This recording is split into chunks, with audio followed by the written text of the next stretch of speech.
Alam ninyo, hindi na dapat ginawa yan. You know, when you attack me, if there is such thing as a Catholic faith, church, huwag mong gamitin ito. Kasi kung atakihin mo ako, nandito ka sa pulpito, putang ina ka, talagang bibirahin kita, pati ang Diyos mo. Because your God is different from my God.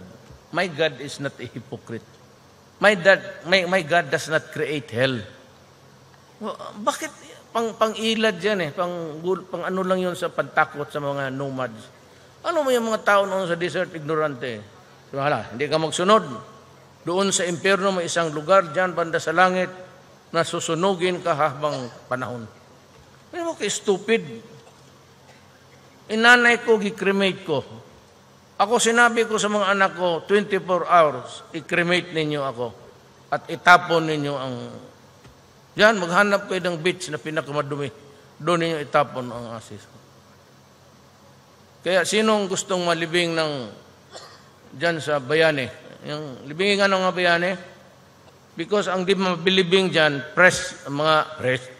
mga presidente, pati mga sundalo. Ngayon, kung gusto mo, iparapol ko yan dito ngayon, ibigay ko sa iyo yung pwesto ko. Sige, ikaw magbayani-bayani dyan. Ako doon lang ako sa tatay ko, pananay ko.